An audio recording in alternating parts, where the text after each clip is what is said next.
નમસ્કાર, આપ જોઈ રહ્યા છો ઝી 24 કલાક। હું છું આપની સાથે દીક્ષિતા। હાઈ વોલ્ટેજ ડ્રામા સુરતમાં ફોર્મ રદ થવા મામલે ડ્રામા યથાવત છે। સમગ્ર રાજ્યમાં સુરતની બેઠક હાલ સૌથી વધુ ચર્ચાનું કેન્દ્ર બની છે। કોંગ્રેસના ઉમેદવાર કહે છે કે ટેકેદાર પહોંચી ગયા છે। સત્ય એ છે કે હજી સુધી એક પણ ટેકેદાર નથી પહોંચ્યા ત્યાં। કોંગ્રેસના નેતાઓ પણ કહે છે કે ટેકેદાર નથી આવ્યા। નિલેશ કુંભાણીના ટેકેદાર આખરે ગયા ક્યાં? ટેકેદાર પહોંચી ગયા તેવો ખોટો દાવો કુંભાણીએ કર્યો। કુંભાણીના સગા જતા ટેકેદાર તો પછી કેમ કર્યો દગો? ટેકેદાર દગો કર્યા કે પછી કુંભાણી સામે શંકાની સોય? મતદાન પહેલા જ કોંગ્રેસ ગુમાવી દેશે આ સુરતની બેઠક।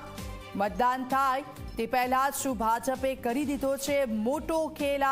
અનેક સવાલો હાલ તો આ જે પરિસ્થિતિ છે તેને લઈને થઈ રહ્યા છે।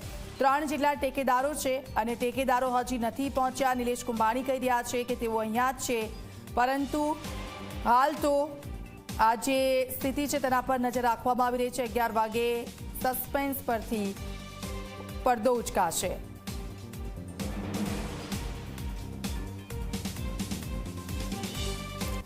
સીધા જઈશું ચેતન, સતત અમને અપડેટ્સ આપી રહ્યા છે। ચેતન, સુનાવણી ક્યાં પહોંચી છે અને હવે આગળ શું થઈ શકે છે, શું વિગતો?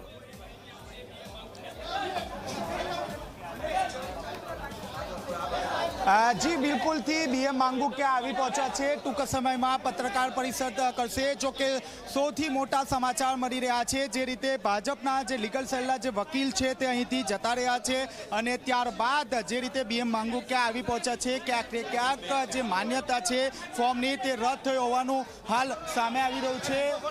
ફોર્મ સ્વીકારવામાં આવ્યું 11 વાગે આ સમગ્ર જે મામલે છે તેમાં કલેક્ટર કચેરી ખાતે સમગ્ર જે મામલો છે તેમાં જજમેન્ટ આવશે। હાલ બીએમ માંગુકિયા પત્રકાર પરિષદ કરી રહ્યા છે। આપણે તેમની સાથે આપણે વાતચીત કરવાનો પ્રયાસ કરીશું કે તેઓ શું મીડિયા હંમેશા ડિસિપ્લિન હોય। I expect everything at least discipline from you. Anybody want to ask a question? One person will do it. જી સર, શું હિયરિંગ થયું અત્યારે ગઈકાલના જે ભારતીય જનતા પક્ષના ઉમેદવારના એજન્ટ દ્વારા જે વાંધા લેવામાં આવ્યો હતો એની સુનાવણી હતી।